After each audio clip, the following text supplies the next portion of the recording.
Very good evening to one and all. Very good evening, sir. Welcome to this session. This is second session of Knowing the Real, Doing the Right. Hope I'm audible to all of you. Hope I'm audible to you also, sir. So let me take this opportunity to introduce Dr. Anand Prabhu to all of you. Today's session is the second session of the season 2 of the series of lectures that we do, which we call Knowing the Real, Doing the Right. For all the students who are qualified for the interviews, that is the personality test stage of the UPSC Civil Services exam, this is a series directly going out for them. Many of the participants are also students who are actively pursuing their studies towards UPSC Civil Services, sir. This is the information about the larger audience. To the audience, giving you a very brief profile of Dr. Anand Prabhu, a very good friend of India for IAS and also our founder and CEO, Srinivas, sir.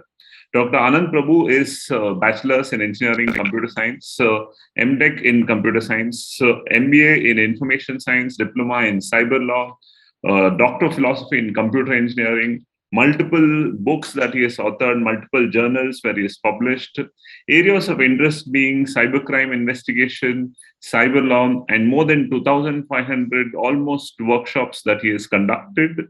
He's a trainer in prestigious academies, Karnataka Judicial Academy, Bangalore, Karnataka Police Academy, Mysore.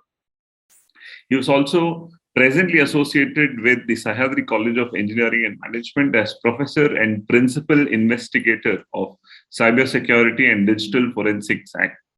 So, having multiple credentials to his name, he's multiple books that he's authored.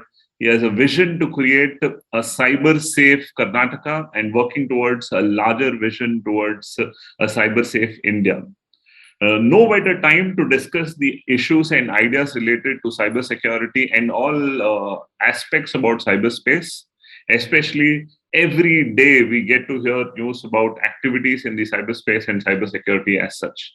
With the Russia war against Ukraine heating up and how there have been news about cyberspace being used as part of the war.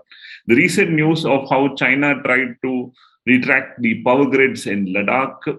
Cyberspace is today a very, very important aspect compared to the national security. With you and me as individuals, also, cyberspace and the idea of cyber theft, cyber security becomes a very, very important issue. So, with this brief note, I welcome you, sir, to this session. We have been waiting for a very long time to hear from you. It's last year also we tried to have one lecture from your side. So this will just be a beginning of your association with us, and we hope this will continue for a very long time. We'll schedule the session in this manner, sir. The first part of the session, you can give us a complete overview of the importance of cyberspace and the activities and ideas that are happening around in the cyberspace, the role that a cyber expert like you has, the importance in national security that cyberspace can space. You can also touch upon how, for an aspiring civil servant, the idea of cybersecurity becomes important, what kind of questions can be faced. The second part of the session, our aspirants will post in their questions. Some of them will unmute themselves and ask their questions. Some of them will also be putting in their questions on the chat box, which I'll be asking out to you, and we can discuss about them. So this is the larger scheme of the session. I welcome you once again, sir. Thank you for accepting the invitation. It's a Sunday, a day probably. I know for a person working in the law and order machinery, there is no day a Sunday because every moment, every day is no dull moment. Thank you so much. In spite of a busy schedule that you always are around to accept our invitation, we can start off the session now, sir. Thank you very much, sir, for the kind introduction. Am I audible and am I visible to all of you? Yes, sir. Very much, sir. Okay. I just want to know, can we have a small tweak in the way in which this program can happen? Wherein, if I ask a question, probably if somebody knows the answer, if they could unmute themselves and answer, I think that would also be good. Is it okay?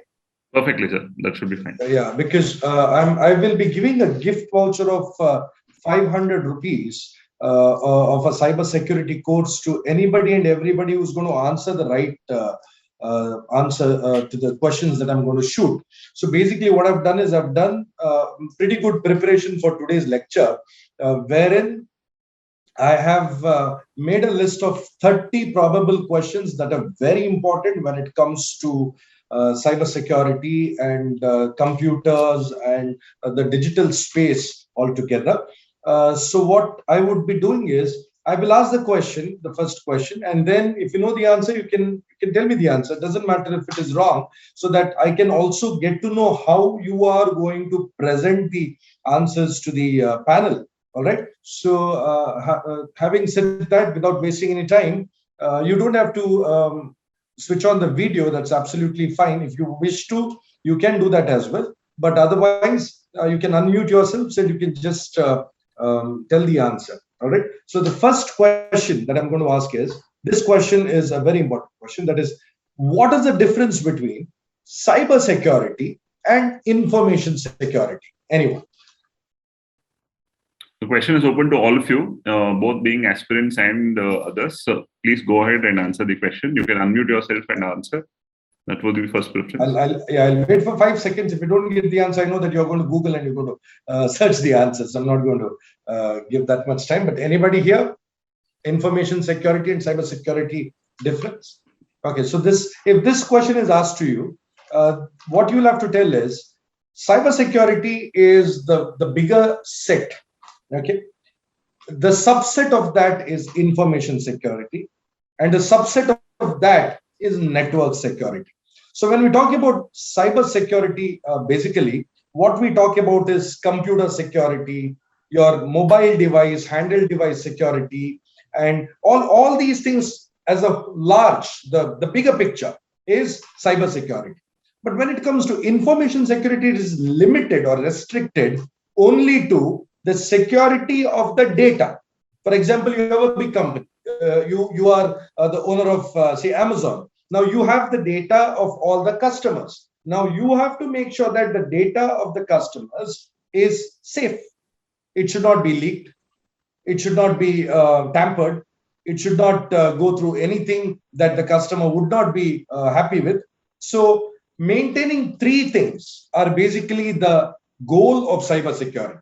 Now, if anybody asks you, what is the goal that you would like to achieve with cybersecurity? We call that goal as CIA. C stands for confidentiality of the data. I stands for the integrity of the data. A stands for availability. Whenever you want the data, you should get the data. Availability, integrity, how the data is put, it has to be stored in the same way without any tampering, without any changes. All right. So this is integrity. And the third one is confidentiality, where the privacy, the secrecy, and everything else that is associated with it holds good. So CIA, confidentiality, integrity, and availability. And when it comes to cybersecurity, is a larger picture. The subset of that is information security, which is only concerned about the information, that is the data. And then you have the devices, you have the routers, you have the switches, the Wi-Fi routers, the bigger routers, the hubs, all these devices, firewalls, everything, the security aspect of that, we call that as network security. If this way of explanation is okay with you, I request you to please put your hands up so that I know that I can continue with the same flow. All right, I'm just seeing 4 hands up. What about the others? Others have just attended here for the attendance or something like that. Okay, few more hands. All right, so let's go to the next question. The next important question is, they will ask you, now they asked you this question of cyber security and information security. Now they're going to ask you the subsequent question, which is there any law for information security in India? If yes, which is that law? Now this is a very tricky question. All right, see, because in India we have one law which is called as the Information Technology Act, which came into existence in the year 2000. After that, it was amended in the year 2008, and after that, subsequent amendments have happened. But though it is Information Technology Act, we call that as the IT Act. I told you that time, something that is associated exclusively with the data, that is information security. The law for that is the Personal Data Protection Act. Unfortunately, it is not act as of now. Since 2019, it is hanging in the Rajya Sabha. It is not yet become an act. It is still a bill. So we call that as Personal Data Protection Bill. Now, this bill, when it becomes an act, then we will have, our country will have an exclusive act that will safeguard the data. All right. So we call that as a Personal Data Protection Bill. For now, it's going to be act very soon. But apart from that, there are many other legislations that safeguard your data. Number one, Copyright Act of 1957. Then you also have the Code of Criminal Procedure of 1973. Indian Telegraph Act, especially when it comes to telephones, your communications and all that, of 1885. The Companies Act of 1956. And then you have the Competition Act of 2002. Apart from that, there is also one more, that is the Consumer Protection Act of 1986. Now, all these acts together, they aid in the data protection, information security in a country like India. So the bigger act that we have is the IT Act, Information Technology Act. And along with that, the subsequent things that I've told you are the Copyright Act, the Code of Criminal Procedure Act, the Telegraph Act, the Companies Act, and the Consumer Protection Act. Is that okay? Now, it's okay if you're not writing down whatever I'm telling, because I will be giving you a detailed notes where even if I'm not going to answer everything in detail, I've prepared notes for all the 30 questions, which have got point-to-point details of what you will have to tell the panel. All right. So that's the second one. Now let's go to the third one. So we're going to Sorry for interrupting. May I ask a question, sir? Please. Can we also consider the Evidence Act, sir, under the one of the acts for information security? Absolutely.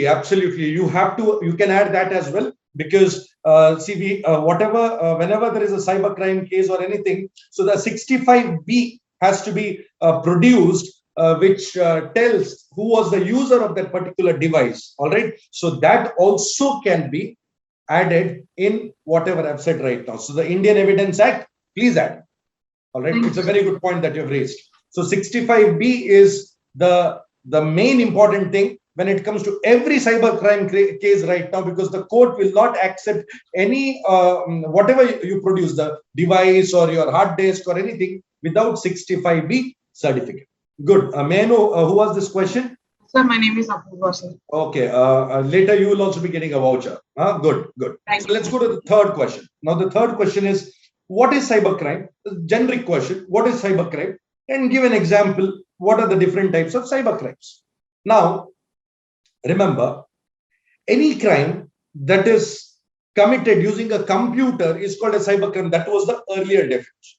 Now, any crime that is committed using a digital device is a cybercrime. Okay. Now, for example, I might commit a crime using my smartwatch. That is also a cybercrime. All right. So, cybercrime is any crime using electronic media or electronic device. Cybercrime. Different types. Identity theft is there, where I create a fake profile of somebody else and I go on Facebook, send friend requests, ask money. Online predators are there. Hacking is the main important thing when it comes to cybercrime. Then you have business email compromise is there. Ransomware, I'm going to talk about ransomware in the end. The 30th question is about ransomware. Then stealing others' intellectual property. So all these things comprise of cybercrime. The resource that I would want everybody to read is called, the book is called as Cyber Safe Girl, not limited to girls alone. The book is called Cyber Safe Girl. Download that book. I'll be sending it to Sandeep sir and Srinivas sir. Download that book. 40 different crimes are there, cyber crimes, 40. Go through them. So those are the various cyber crimes currently in the world, and what are the precautions that you need to take. And also for each crime, which are the laws associated. That is also mentioned. So this is the third question. Fourth one. What is the difference between IDS and IPS? Okay. Now IPS and IDS, I'm talking in terms of network security. Now remember, IPS stands for Intrusion Protection Systems, Prevention Systems, and IDS is Intrusion Detection Systems. I repeat, Intrusion Detection Systems and Intrusion Prevention Systems. So these are the IDS and IPS. Basically what happens is, let us assume that you are in a network, okay, and there is a gateway. Now the data is coming from the internet. Now when the data comes, after it has come into your system, it is there in your system, it's already there. But one aspect of it, whatever has come in, is a vulnerability, or it is a malware, or it is a Trojan. It can be anything. It has already come into your system. After it has come into your system, to detect it, we call this as intrusion detection system. Okay. Then you have the intrusion prevention system. Now, intrusion detection system is a reactive, means it has already come and then you detect it. Intrusion prevention system is you prevent it even before it comes. In the sense, as it is coming, you prevent it so that it doesn't enter your network. So there are different ways in which you detect this. I've written in the notes, but just to tell you, one, based on the packets in the network. So when you see some abnormal packets coming, when you see that the packets are somewhat anomalous, then you realize that, okay, there is something wrong here. So this is one way. Then all the viruses, all the malware, they have a signature. So the packets are of a particular type. So it detects whenever such packets come, it knows this signature is malicious. So it tries to catch it. So this is one more way. Then many other ways are there. But please understand, two types of systems when it comes to network security. One is intrusion detection system, and the other one is intrusion prevention system. All right. Next one. What is cryptography? And what are the different types? So they'll ask you this, because they may just take your phone, or they may take their phone and they may just tell, see, I've opened WhatsApp and it tells it is end-to-end encrypted. So what do you mean by this? What is this end-to-end encrypted? All right. So whenever they ask such questions, you should be able to answer. So crypto, okay, crypto is one word, and the second word is graphy. Okay. So crypto is regarding encryption, and you're using encryption to make sure that the person other than the intended user will not be able to gather any information or data about the communication that is happening. In short, securing the communication from the outside observers is called as encryption. And this is called as cryptography. This branch is called as cryptography. Now, I'm typing a text. I'm sending a text message to Srinivas sir.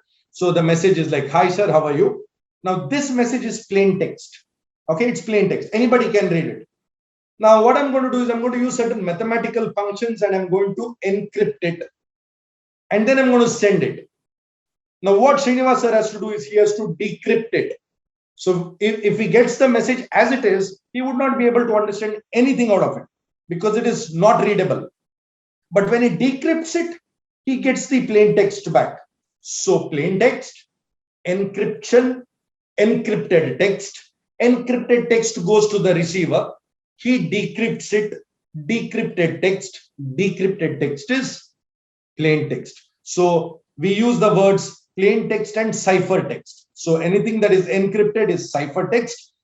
Anything that is readable is plain text, as simple as that. Now in this, there are basically three types of encryptions. Okay. One, look at this. This is my key. Now I use the same key for locking and I use the same key for unlocking.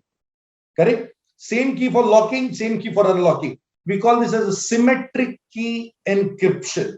This was initially popularized by Julius Caesar. So Julius Caesar, the emperor, whenever he was sending a message from his kingdom to the other kingdom, the message was in plain text and the postman would read it and the message would get leaked. So what he used to do is whenever he used to send message, he used to subtract or add one number. For example, instead of writing hi, hi, he would write h plus 3 and I plus 3. H plus 3 is ijk. So k, instead of I plus 3, it is L. So he sends KL to the other person. Now the other person knows he has to subtract 3. So k minus 3 is H, L minus 3 is I. So hi, he gets the message, and the postman wouldn't get to know what the message is. So using the same key for encrypting and same key for decrypting, in this case it is 3, we call that as symmetric key.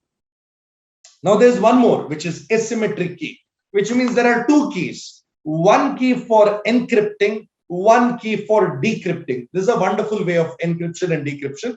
So we call this as asymmetric key. So symmetric key encryption and asymmetric. So these are the two types. And the third one, we call that as hashing.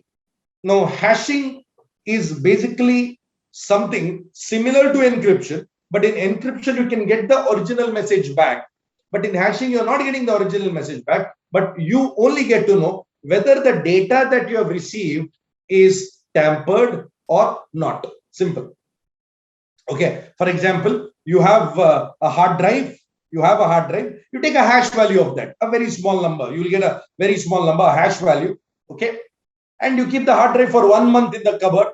You take the hard drive back, and again you take the hash value and see if the hash values are the same, which means the data in the hard drive has not been tampered. Even if one small bit has been changed in the hard drive, the hash value will change, which means the data has been tampered. So what the police do is whenever they confiscate a pen drive or a hard disk or a phone, they take the hash value of that.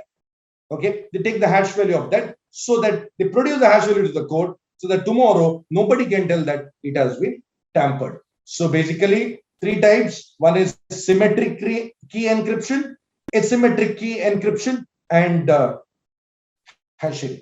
Yeah. And what are the different examples for that? I have written in my notes. So this is very, very important. Next one, the next question. Are you following what I'm telling? If yes, raise your hands, because I just want to know if everything is okay. Okay. So the next question. What is the difference between threat, vulnerability, and risk? Now this question will be asked. So the straight question, very confusing. Can anybody answer? What is the difference between threat, vulnerability, and risk? So basically a threat is any form of a hazard that is capable of destroying or stealing the data, disrupting operations, or cause harm in general. So we call this as a threat.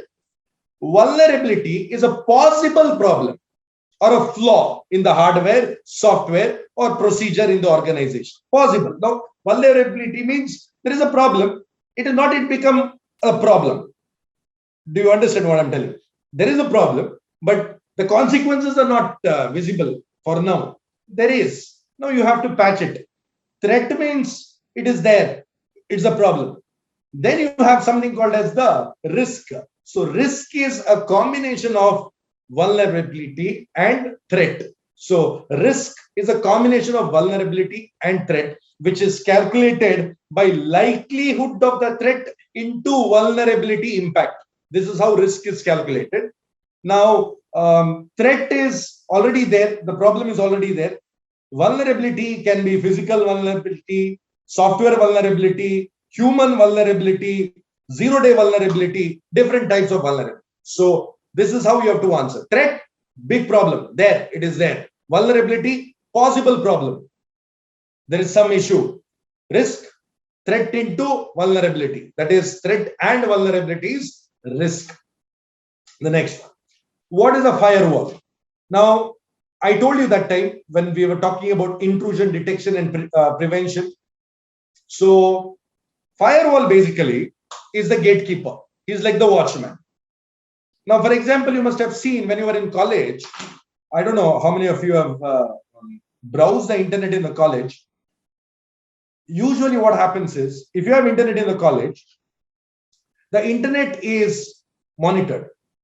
That's why I should never use internet in the college, because whenever you connect your internet to the public Wi-Fi, the person gets to know anything and everything that you're doing, unless and until you're using HTTPS everywhere, or you're using VPN, or you're on a Tor network. Otherwise, if you're on a regular HTTP, the person can read anything and everything that you're sending and receiving. But what happens is, when you talk about a network, now when you talk about internet, your intranet and internet. Intranet means your local. Intranet is the global.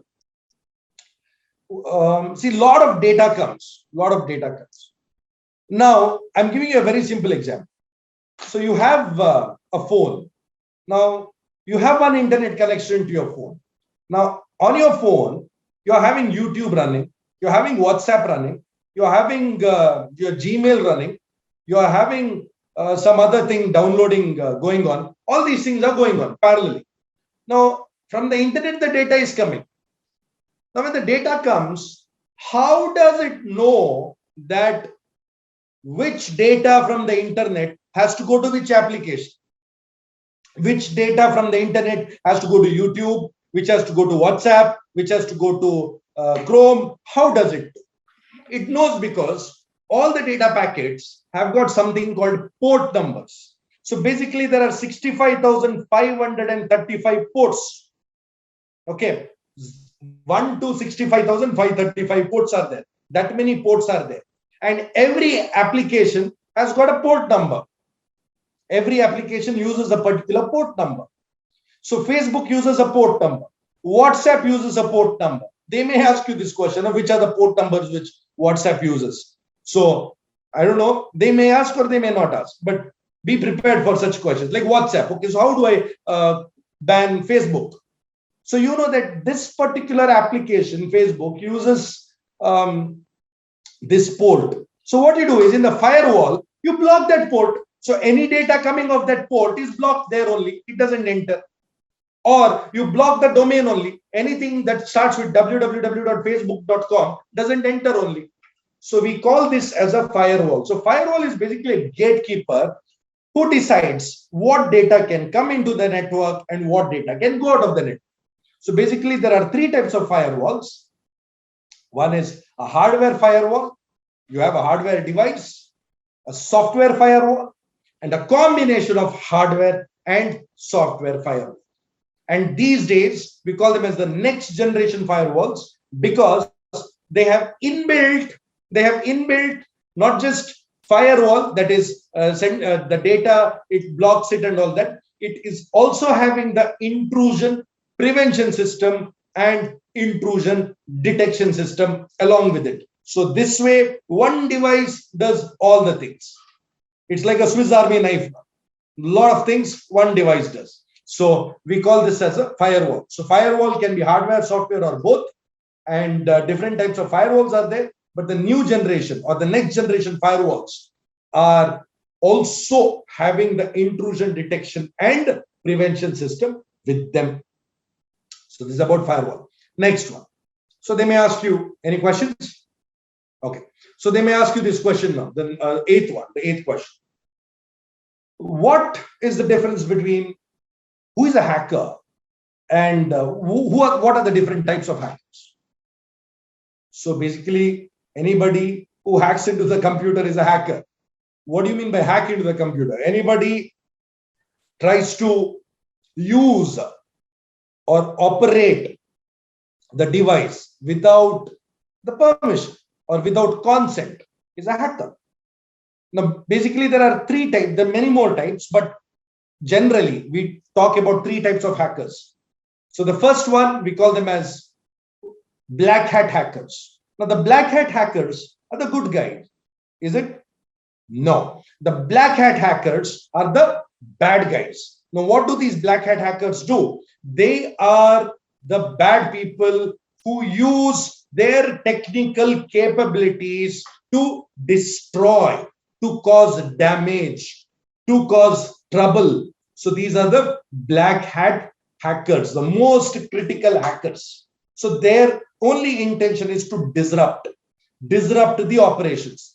So the Sandeep ji was telling, recently China attacked our grid lines. Who are those guys? Black hat hackers. Okay, they may be working for China or not, we don't know. But black hat hackers using their technical capabilities for disrupting. Second, white hat hackers. They also have the same knowledge of the black hat hackers, or maybe little lesser or more, we don't know. But what white hat hackers do is they think like black hat hackers and they identify where the loopholes are there. For example, you have a house and you send the robber. Now the robber knows how to enter the house, which window or which place from which he can very easily sneak into the house. A white hat hacker is somebody who also thinks like a robber, figures out from where the robber might enter, and he safeguards that area. He secures that area. So we call them as white hat hackers, or the other name for them is ethical hackers. And the third one, the gray hat. Now these guys are a blend of white and black. See, they're not very bad, they're not very good as well. So what they do is they hack for fun. They do something, sometimes they do it for bug bounty. Bug bounty in the sense they simply bring down a website and they tell, see, these are your vulnerabilities, so that they get paid. But there is a program called bug bounty program where companies pay, where if you can tell them what their vulnerabilities are. So these are basically the gray hat guys. So basically three types: white hat, black hat, and gray hat. The next, they may ask you this question: how big is the internet? Okay, so there's a question here from Prajwal. So China tried to hack Indian defense or confidential data, but how did India protect and how can we protect? No, see, basically what happens is protection. What you can do is, I'm going to put a website here. You can all see this. Okay, I've typed a site. I will put it to everyone in the meeting. Okay. Now this is one website which I want you all to visit. So when you visit this site, you will be shocked to see every second so many attacks globally, so many attacks. Okay, like missiles, from one country to the other. Small countries like Finland is also attacking bigger countries like Russia or India. So such attacks are happening. So attacks are there. Attacks in every way, every second the attacks are happening. Therefore, we have something called as Computer Emergency Response Team, CERT-in India, which is the premier organization that safeguards the ecosystem, the cyber ecosystem of our country. We also have the DSCA, Data Security Council of India. We also have CDAC. So there are many other things as well. But this is how they're all working 24/7, of course, because that is how critical it is. Okay, so the next question, ninth one, is what is the difference between or how big is the internet? So you must tell them internet is basically divided into three parts.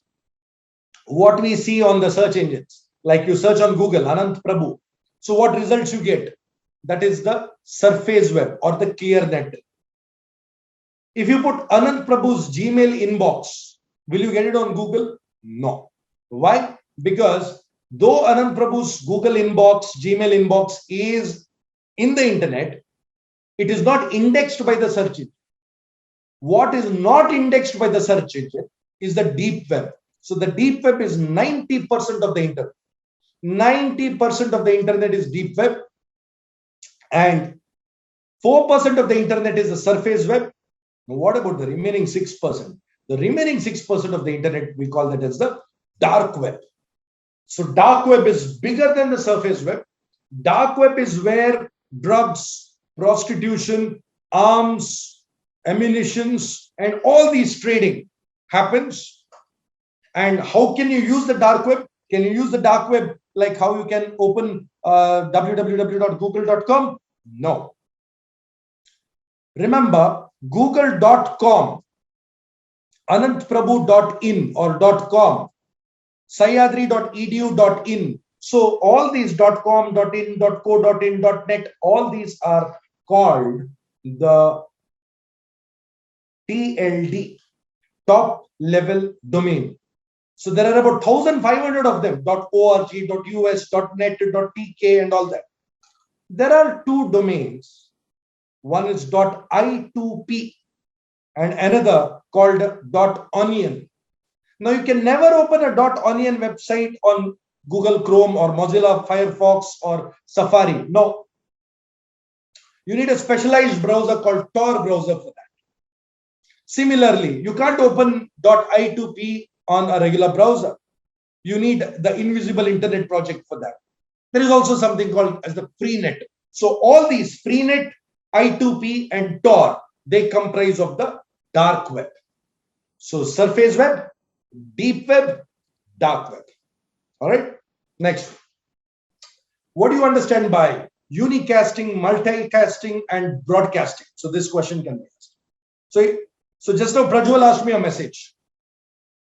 Now, Prajwal, if he had sent the message only to me, we call that as unicasting. If Prajwal sends it to a small group of 5 or 6 people, we call that as multicasting. If Prajwal sends it to everyone, like how he has done right now, send to everyone, we call that as broadcasting. One-to-one, unicasting. One-to-many, multicasting. One-to-all, broadcasting. Clear? So this is how it works. So how does radio work? Broadcasting. That's why we call radio broadcasting channel, or station. It broadcasts, sends to all. Right? Calls. When you make a call, when you send an SMS, you're sending one-to-one. When you're doing a group call, group message, one-to-many on WhatsApp groups, that is multicasting. Next one. 12th. What is the difference between 1G, 2G, 3G, 4G, 5G? What does G stand for? Anybody in the comment section? What does G stand for? Please don't say Gandhiji. What does G stand for in 1G, 2G, 3G, 4G, and 5G? Generation. Absolutely, absolutely. So 1G is the first generation, 1980s, voice only. 2G is the second generation, SMS and MMS came. 3G is the third generation, more data, more video calling, and more mobile internet.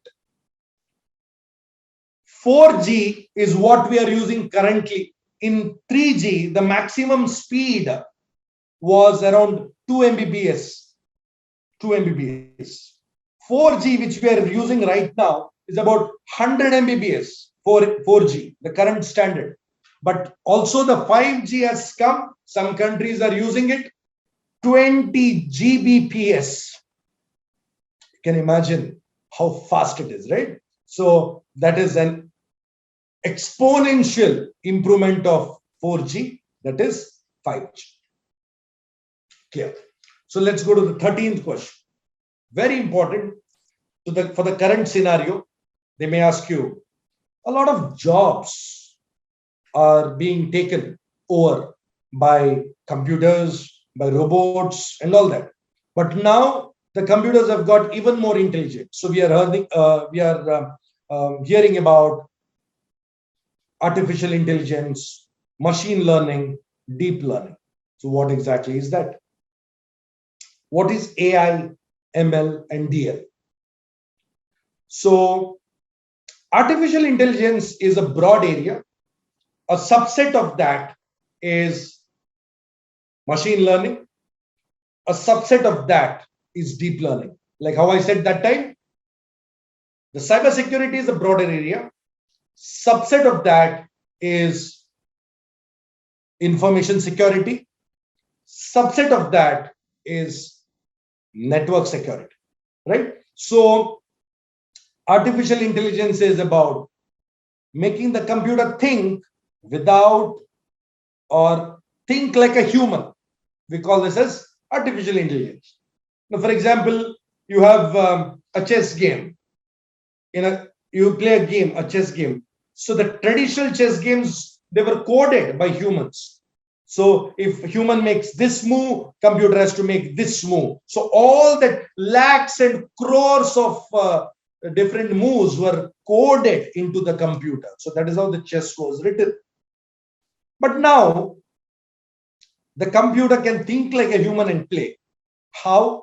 The computer can see, it can learn by seeing how the chess is played, and it can think like that, and it can play without manual programming. We call this as the computer learns by itself, unsupervised learning, or maybe supervised learning. It can be any type of learning.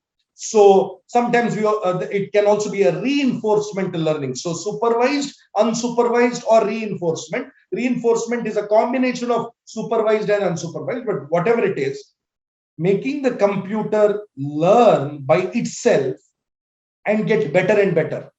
We call this as deep learning, machine learning, and making the computer think like a real human in real time, and again learn, act at the earliest, quick, real time. We call this as deep learning. For example, Tesla cars, driverless, so you don't need a driver. You just have to sit there and the car goes by itself. Somebody comes, it stops, it sees the signal, it knows when to stop, it knows where to go, it knows whenever there is a fast car approaching, what to do, lane change, rain comes, switch on the wipers, switch on the headlights, all these things, deep learning. So if they ask you this question on cars, the new generation cars, we call this as ADAS system, advanced driver assistance system, ADAS, ADAS. There are different levels, level 1, 2, 3, 4, 5, where 5 is absolutely autonomous. The XUV 500 or the 700, the new one which has come, XUV 700, right?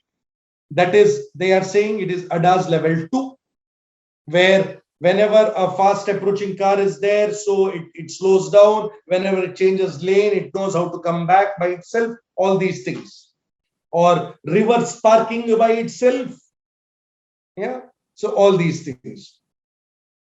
So AI, ML, DL, artificial intelligence, the bigger set, subset of that is machine learning, subset of that is deep learning.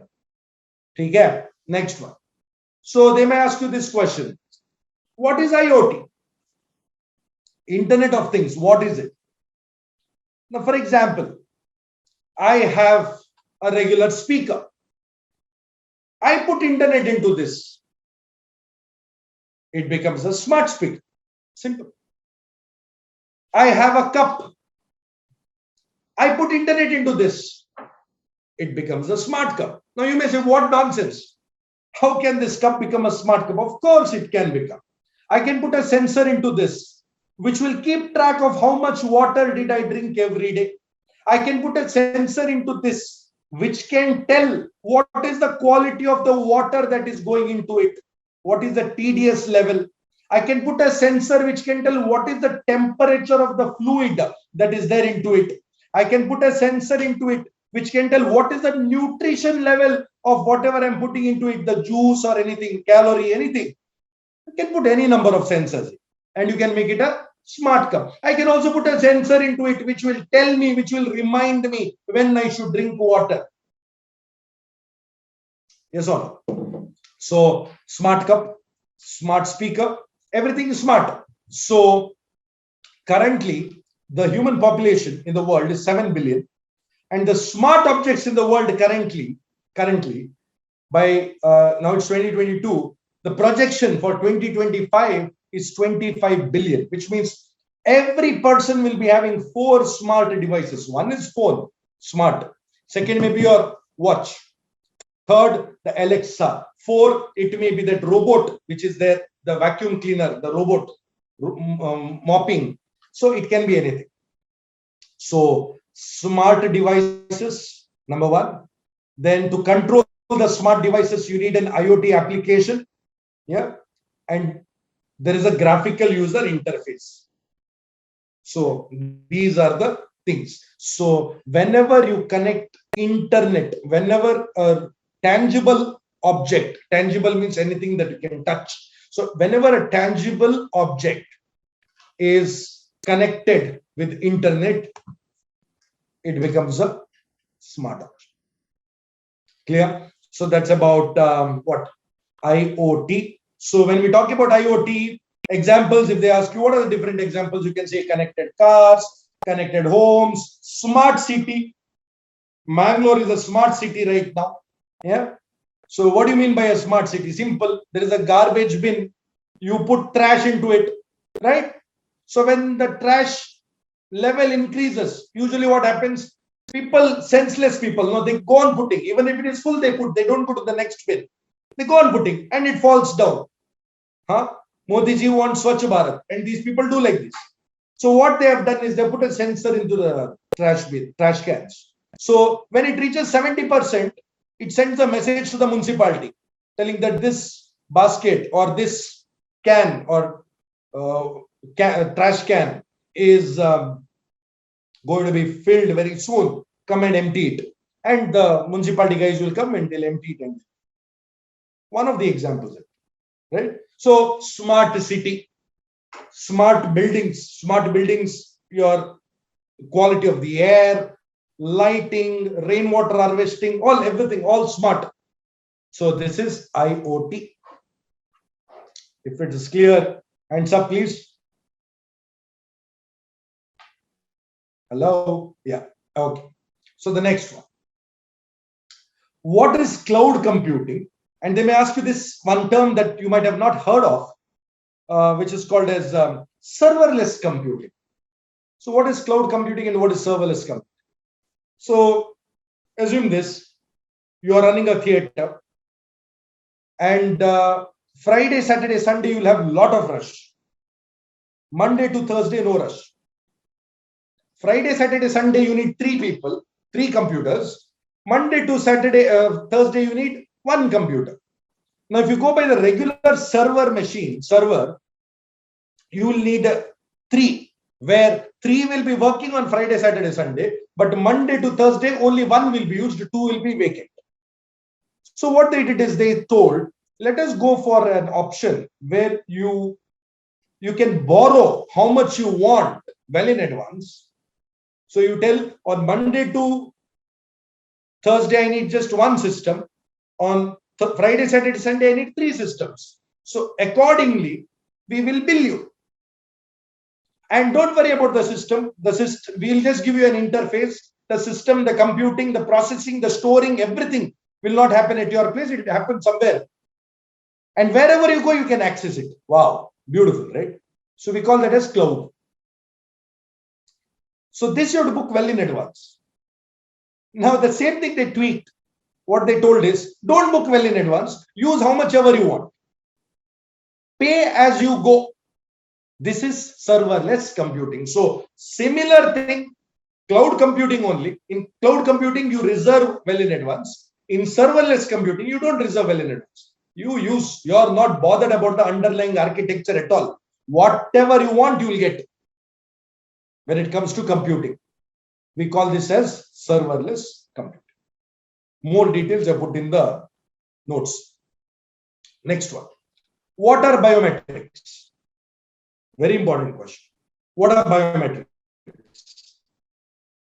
So basically, biometrics is biological measurements. I repeat, biological measurements are biometrics, physical characteristics.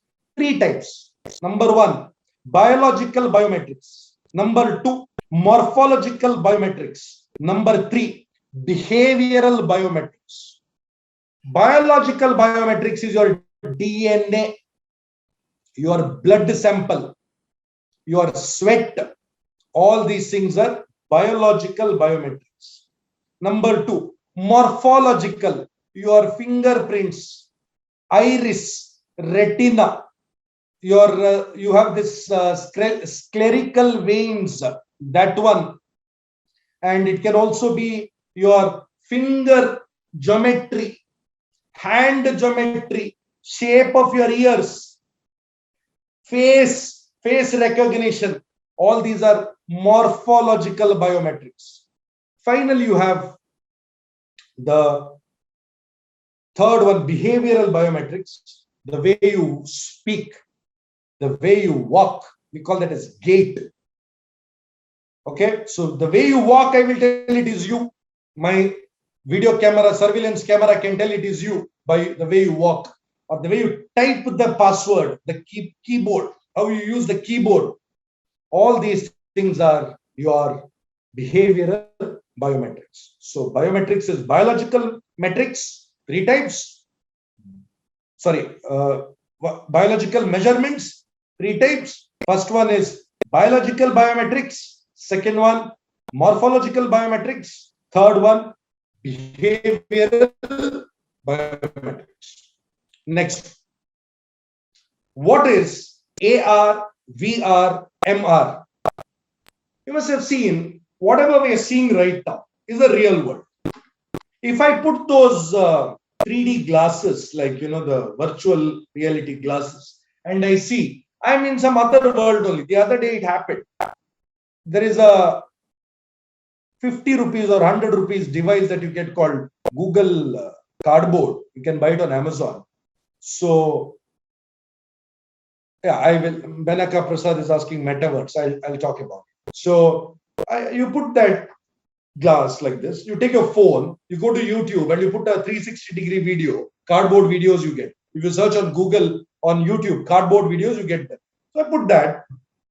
I went to France. In that France, I put that. I was walking, thinking that I'm on, and it looks real. It looks like I'm in France only, and I'm walking. So I'm in Mangalore, but I'm thinking I'm in France and I'm walking, and I didn't know that I was in my house, and there was a wall, but in the 3D, it was not showing wall, and I went to that, died the wall.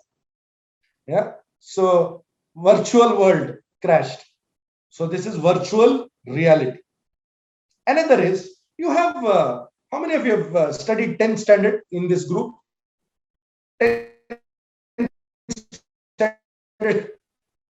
Everybody studied, right? 10th standard, you must have 4-stroke and 2-stroke engine.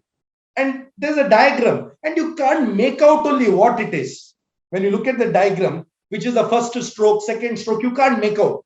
So what they've done is they've come with a new technology called augmented reality, where you take your phone and you just look at that particular diagram. So when you look at that particular diagram, the 3D image of a working engine comes to life, and you will be seeing that engine, first stroke, second stroke, third stroke, and fourth stroke. Fantastic. Augmented reality. Yeah, superb, no? So augmented reality nowadays, the books for the kids, they're all augmented reality. So there is France is there, or Great Wall of China is there. So they just see it on their tab and it comes to life, augmented. So we are putting virtual reality in real. Then a combination of virtual and real. We call this as mixed reality, wherein you put these Google glasses and you walk and you look at something, it is in Chinese, automatically translates to English. Or you are seeing somebody, it will automatically tell who that person is. You look at something, it automatically tells you what it is. So mixed reality. And now there is a new thing called metaverse, a whole new world 2.0, we can say, a virtual world where it is not you, but it is your avatar that is there. Something new. You may die in this real world, but you are still alive in the metaverse. So this is how it is. So they may ask you this question as well. What is metaverse? So I've not put it in my point here. Benakaji has rightly asked it. So VR, AR, MR, and metaverse. Next. What's a blockchain? Pakka question. Huh? What's a blockchain? So blockchain is a decentralized ledger. See, basically what happens if I'm sending money to Manoj Kumar is here. So I've sent 100 rupees to him. 100 rupees from my account gets deducted, 100 rupees in Manoj's account gets credited. Assuming that me and Manoj Kumar are in the same bank, the details are stored in the server. Server acts like a honeycomb. For all the honeybees will come there. The cyber criminals will come to attack the server because there they can make any changes if possible. In my account, if 1,000 rupees is there, they can make that account as 10 crores. Or in my account, if 5 crores is there, they can make it as 5 rupees. And we have seen many instances where servers have been hacked and the amount in your accounts has been inflated and deflated. We have seen this. Now, this is possible because only in one location it is stored. What would have happened if this was stored in every location, different locations?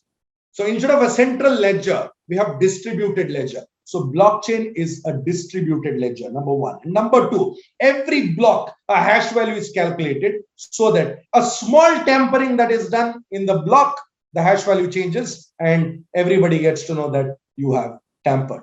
That is why every organization, every institution these days are moving from conventional databases to it 4 hours to explain blockchains.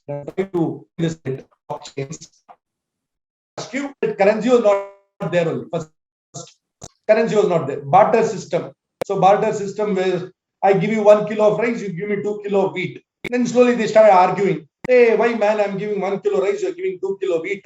You give me 4 kilo wheat. He'll tell why 4? You give me 1 kilo, I will give you 1 kilo wheat only. So all this started. So then what they told is we will give shells. And they started giving shells as money token. Then came metals, metallurgy, gold coins, silver bars. But bar, one big bar, gold. How can you give that gold bar to somebody? Can you go to Starbucks and tell, I want a frappe and give a big gold bar? You have to cut it, right? It's small. So coins came. So all these things started coming, and then finally the currency. Now the problem with currency is government has control over your currency. Your hard-earned money, you put it in the bank. Somebody like Vijay Mallya or Nirav Modi takes a big loan from the bank and goes to the US or UK, and the bank only closes. Your money is gone. You are dead. And it is that you don't have any control on the interest rate also. Earlier, when my father and all used to invest money, 13, 14%, 18% you were getting interest. Now 4% if you get is a big thing. So therefore, what they did is they said, let us not depend upon the regular government. Whichever government we are not bothered, we will start something parallel, which is crypto. So cryptocurrency is virtual currency. Number one, no physical currency. Number two, it can be encashed anywhere, in the sense any country you can encash it. How to encash? There are various trading websites where you can encash, or the ATMs have started now. For Bitcoin, there are about 20,000 ATMs worldwide. So you put their wallet ID there and you tell how much money you want, you can take money. So such things have started. Different types of crypto, Ethereum, Litecoin, Cardano, Polkadot, Dogecoin, Stellar, Binance, XRP, Terra, Solana. Now you may think, what is this? How many cryptocurrencies are there? Because we heard only Bitcoin. Why Bitcoin? First cryptocurrency was Bitcoin. Just like in your house, you have that Almirah. No? So Almirah you call Godrej only. It may be of any company. Adu Godrej Elituba. You go and put it in Godrej and come. So Godrej, actually Godrej is a company. Similarly, Bitcoin is the company which came with the first cryptocurrency, Bitcoin. Who started? Satoshi Nakamoto. Who is he? We don't know. So such things. And highly volatile. So people know that they can earn a lot of money if they're lucky, if they invest. Many have got fooled also who don't know how to use them. Nevertheless. So this is about cryptocurrency. Cryptocurrency's backbone is blockchain. That is why people know that it cannot be tampered. And number two is cryptocurrency offers pseudo-anonymity. Now in bank accounts, I get to know whose account it is. I know who the person is. In crypto, you'll have a wallet address, but you'll not know who that person is. So therefore, your anonymity is maintained. Plus and minus are there for that. That it's a different debate altogether. Now, Upendra ji is asking, what are NFTs? We call these non-fungible tokens. Now, what are these fungible tokens or fungible tokens? I tell fungible tokens. So what are these non-fungible tokens? Fungible means you can touch. Tangible, fungible. Something that you cannot, non-fungible. For example, my photo. I have a photo of mine. Now you have bought everything in this world. Yeah? You have money. You have bought everything in this world. You have bought Benz. You have bought a big bungalow. You have bought everything. You bought whatever you want. You bought. Now let us assume Elon Musk, $300 billion he has. 1 billion is 7,500 crores. Wow. I got a headache by just seeing that 7,500 crores, 1 billion. He has $300 billion. That Jeff Bezos, 200 something billion dollars, billions of dollars. You bought everything you bought, tangible. Now let us buy digital. New foolishness. So what is new foolishness? Digital. So, somebody put one first tweet. So he sold that tweet. Somebody bought it. Somebody did one monkey. He bought that monkey for some millions of dollars. Why? He wanted to own that digital piece. Once you own that, you cannot sell it. Somebody can come and buy it, pay you money in Ethereum or Bitcoins or in Binance. It can be anything. So trading digital assets is called as NFTs. It is called pseudo because it is not fully anonymous, not completely anonymous. It can be traced. We can still catch you. So it's called pseudo anonymous. Next one. What is quantum computing? This they may ask. The other day, Sundar Pichai, the CEO of Google, was standing next to a system. The system is called a quantum computer. And he was telling, now see the system that I'm working on right now, there are two systems here. One is a Core i7, 16 GB, IBM ThinkPad. And the other one is Core i7 Windows Surface, 16 GB. Both of them are very octa-core processors and all that. Okay. Sundar Pichai told the quantum computer that he was standing next to is 100 million times faster than my system. My goodness, imagine 100 million times faster than my Core i7. That is the speed of quantum computers. Because traditional computers think only in two states, 0 and 1, that is on and off. So you have transistors work on zeros and ones. Quantum computers don't have bits, 0 and 1.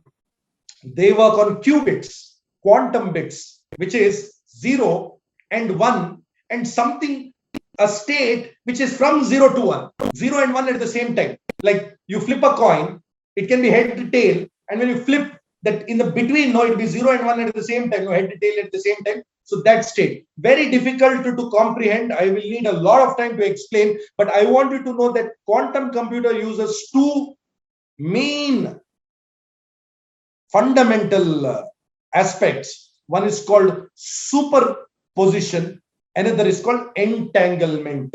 So entanglement and superposition and the quantum interference, because of these three things, superposition and entanglement, and because of that the quantum interference, because of that they are extraordinarily fast. And we are having quantum computers of 100 qubits, 300 qubits, 500 qubits. So they may ask you this question. At that time you'll have to see which is the latest computer, what is the maximum qubits that it is having. So 500 qubits means 100 million times faster than, I told you, my system. So that's how it is. So quantum computing. Next question. What are robotics? See, robotics is basically mechatronics. It's a branch which is a combination of mechanical, electronics, and computers. Mechatronics, three things. So different types of robots are. One, pre-programmed robot. For example, a robot, you keep him in the outside, and whenever somebody comes, shake hand or slap, whatever, you pre-program. It does that. Somebody comes, it will slap. It's pre-programmed to do that. Pre-programmed robots. Second, humanoid robots. A robot which behaves like a human being. Little bit of programming is done. You can even use AI in that. So it talks and behaves like a human. Third, autonomous. Autonomous robots it does work by itself. You don't have to tell it what to do. It does. Fourth one, teleoperated. You are sitting somewhere far and you are controlling it. It works. Fifth one is augmented robot. Now this many people have started. For example, I can put one kit on my body. It's a robotic kit. Now let us assume that I can lift only 10 kilo, but if I put that kit, I can lift 50 kilos also. Right? So to enhance the human capabilities, I use certain robots. We call this as augmented robots. So basically 5 types of robots: pre-programmed robots, humanoid robots, autonomous robots, teleoperated robots, and augmented robots. Robotics is basically mechatronics, which is mechanical, electronics, and computer science. The next question they may ask you: what are drones? Again, it is robotics only, drones. So the question they will ask you is, for drones, what are the different types of drones? I have put it in my notes. You can just see it later. Okay. So unmanned drones are there, manned drones are there, semi-drones are there. Okay. And when it comes to drones, what are the laws associated in our country? So different types of drones are there. Nano drones, less than 250 grams. Nano drones, small drones, kids and all fly, you know. Micro drones, greater than 250, less than 2 kilo, no permit required. Small drones, 2 kilo to 25 kilo, you need permit for that. Medium drones, 25 kilo to 150 kilo. Large drones, greater than 150. These army and all use. Okay, so the drone, the latest amendments of drone was on 11th February 2022. Read that. Okay, so 11th February 2022, and the sections applicable, there are no separate sections. So the sections applicable are from the IPC only. Section 287, 336, 337, 338, causing injury, this, that, all that. So, and then little bit of DGCA guidelines, whatever are there. So basically there are 3 zones in India for flying. One is called green zone, yellow zone, red zone. Red zone, you can't fly.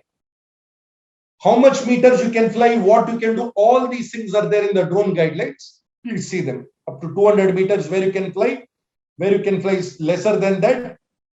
And the details, because a lot of details are there. Drone guidelines. Read the latest amended rules of 2022, 11th February. It is there. In which website?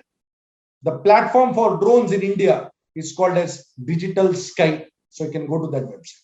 Okay? Okay. Next one. They may ask you this. Recently, there was some hangama between Twitter and Government of India, where Twitter told Indian laws are not applicable to us. We function with US. India said nothing. If you want to work here, you do what we tell. Otherwise, get out. Then finally, they obliged, and because India is the biggest market. So there is a new law which has come into India, which is a part of the IT Act, which is called as Digital Intermediary and Social Media Ethics Code. Learn about it. Especially any social media company in India having more than 50 lakh users should have a chief compliance officer, should have a nodal officer, should have a resident grievance officer. Within 24 hours of getting the complaint, the content has to be removed. They also need to tell who is the first originator of the message. Sometimes somebody will do one message and make it viral. So who is that guy who did that? First originator. Grievance redressal officer should be there. Whenever you file a grievance complaint, you should get a response. And within 15 days, the grievance has to be resolved. Level 1. Yeah. So all these level 1, level 2, level 3, so 3 different levels, and blocking. So whenever the government or any competent authority, in case of emergency, instructs them to block the content, it has to be immediately blocked. So this is what it is. So this is about the digital intermediaries and social media ethics code. Next one, 24th. What is cyber warfare? So cyber warfare is using technology for attacking countries using technology. Sandeep ji rightly said, Ukraine-Russia war is more of a hybrid war. Hybrid war means more than missiles and weapons. They are attacking the power grids, they're attacking the websites. Most of the websites of Ukraine have got defaced. So espionage, sabotage, denial of service, electrical power grid, propaganda attacks, economic disruption, surprise attacks. These are all the different types of cyber warfare. And if they ask you some examples, Stuxnet for the Iranian nuclear project, Stuxnet was there. They didn't even know that it was there. Bronze Soldier in 2007 from Estonia, Fancy Bear. So there are different types of attacks, the cyber warfare. Globally, it is happening. And even our Indian defense has got a separate army called as Indian Cyber Army. All right. So that is about cyber warfare. The next one. What are critical information systems? Very important question. You know what is information system? Information system that is handling the data which is of critical in nature is called as critical information system. So it can be, as per the Indian government, the critical information systems are telecommunication networks, air transportation when it comes to air, railway routing, highways, financial services, and SCADA for the industry. So these are the critical information systems. So as per the Information Technology Act and the CII, so section 70 tells that the computer resource, the incapacitation or destruction of which shall be debilitating impact on national security, economy, public health, or safety. So this is for the critical systems. All right. So some more details on that I have put. Please go through that. Critical systems, you need to know what it is. Next one. This question can be a generic question. Explain the cyber security framework of India. How can it be improved? So National Cyber Security Policy was drafted in 2013. So they had some points to create a secure ecosystem in our country and all that. But in 2020, they came with a National Cyber Security Strategy. A blueprint was done. So go through that. What is that blueprint? It's about creating more cyber security awareness. So for that, what the government did, so they came with Cyber Surakshit Bharat initiative, Cyber Swachhata Kendra they did, online cyber crime reporting portal, which is cybercrime.gov.in, 1930, a national cyber crime helpline number is done. Then you have Indian Cybercrime Coordination Center, I4C, National Critical Information Infrastructure Protection Center. So all these things have been done. CERT-In has been given more power and authority. So that's about it. 27. What is data analytics? Data is there. Data is useless if you cannot extract information out of it. So extracting information out of data is knowledge.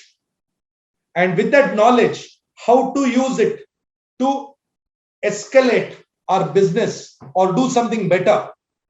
So that process is called as data analytics for better decision making, for better customer service, for efficient operations, for effective marketing. So we use data analytics, and right now data analytics is the future.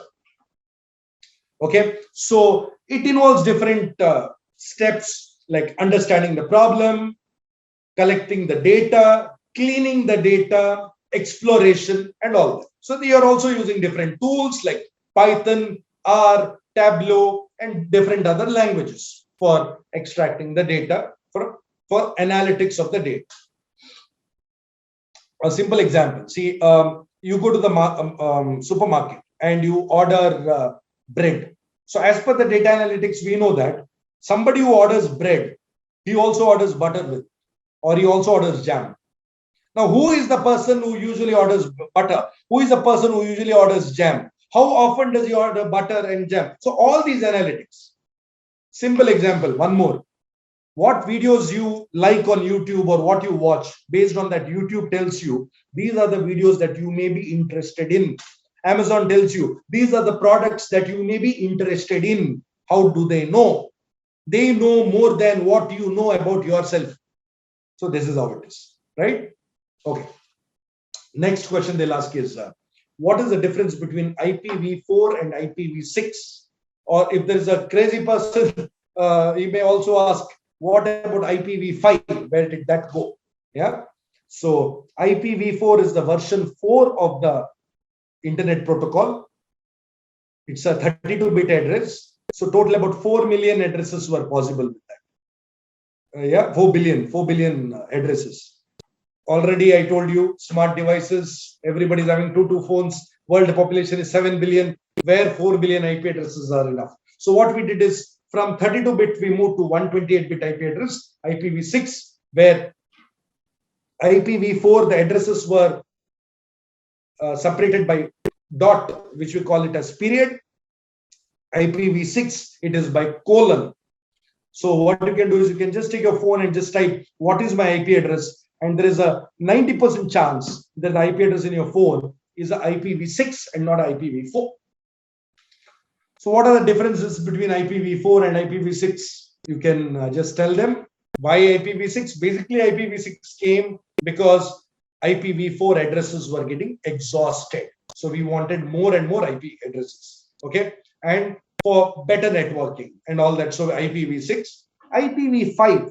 So IPv5 was some big companies like Apple and all that, for especially for video sharing and all these data transmission. They came with IPv5, but because it was on the IPv4 framework, number of IP addresses did not increase. It was only 4 billion only, so it did not come into existence. It was scrapped there only. So IPv5 you will not hear. You hear only IPv4 and IPv6. Next one, 29th. So we have just 5 more minutes to go. So I will finish off the 2 questions. A friend of yours sends you an e-card to your email, and you have to click on the attachment to get the card. What will you do? This question they may ask you. A friend of yours sends you an e-card to your email, and you have to click on the attachment to download the card. What will you do? So you need to understand that it is very risky. If there is no antivirus in your system, downloading is very risky. Number one, because you may be a victim of drive-by download. It may not be a friend who has sent it, because that person might have spoofed the email address. It may be a phishing attack. The attachment that is there may be a malware, maybe a virus. Email addresses can be spoofed. Also, the links can look real. There is an attack called as IDN homograph attack, where links look real, but they're actually fake. If you take your phone and if you do a long press on A, E, I, O, U, those are the vowels, you will see different special characters of A, E, I, O, U coming. A with the dot on the top, E with the dash on the top, and all that. You can buy domain names of that as well. They're not the real ones. Real ones are Latin. These are Cyrillic. I don't know why the Internet Domain Name Organization allows Cyrillic domains, maybe to help the cyber criminals, because it looks that way, isn't it? So be careful. Don't simply click on the link just because it looks real. And the last one, the 30th one, is what is ransomware? So ransomware is an attack where you get a similar attachment from a known person, you download it, and all the files in your system gets locked. Which lock? It uses asymmetric key, where what happens is they're locked by one key. To unlock it, the private key is with the person who has sent it, and he will ask you money in bitcoins. If you send him money in bitcoins, he will give you the key. If you don't send him money in bitcoins, within 3 days or 5 days, depending upon the ransomware, all the data in your system that has been locked gets erased. It does not get deleted, it gets erased. Erased means file is deleted and overwritten, so that you will not be able to recover the file. So the question that they can ask you is, what is the difference between deletion and erasing? So deletion means you delete it. That space is available for new data to be written. Till the new data is written, the old data is still there. That is deleting. Erasing is the file is there, you delete it. So that space is available for new data to be written. But what you also do is, in the meanwhile, you overwrite it with some random junk value so that the old value is gone. So thank you. These were the 30 questions that I wanted to discuss with you. I didn't even know how did the 1.5 hours go. And yeah, so for the next 2-3 minutes, we can take questions. And I will also share my email address and WhatsApp number. So if any doubts are there, probably you can do, because there is one more session that I'll have to attend now in another 5 minutes. So if there is something, please let me know. If you like the session, in the comment section, please type Jai Hind. So that's definitely a big Jai Hind from all of us, sir. Thank you so much. That was very engrossing, very enriching from the word go. Attention to detail, the clarity in aspects from the first question to the last question. And in every question, the idea of reaching out to the aspirants whom we are targeting to, and also giving a larger perspective into what exactly it is, giving in mind the current developments and the current affairs that are in perspective. Thank you so much for a very enriching session. As I said at the start of the session, this is just a beginning that we are going to have, and definitely a lot more things that we would be associating along with us. You have said that you have a session coming up, so a busy day ahead. Thank you so much for making time for us, sir. And we'll share your contact details and email ID, and any further workshops that you're organizing, we'll also ensure if there are students of us who are interested, we can also conduct those workshops along. Thank you so much. On behalf of the entire management and team of India for IAS, Sandeep is present with us. On behalf of Srinivas sir, our chairman Kedar sir, and the entire team and management of India for IAS, we extend a very heartfelt gratitude for being having make this happen. The session 2 of this series of lectures called Knowing the Real, Doing the Right. Thank you so much, sir, and hope you have a great day ahead.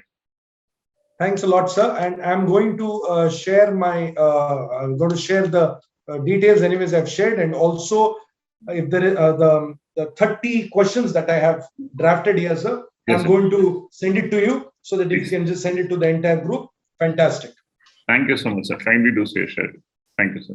Thank you, sir. Goodbye. Thank you so much to all of you for having been present. Hope you had a very enriching session ahead. See you all very soon for the next session coming up very soon. This would be on national issues. So the session 3 of the same series of lectures. Till then, goodbye. Have a great Sunday ahead. Thank you so much.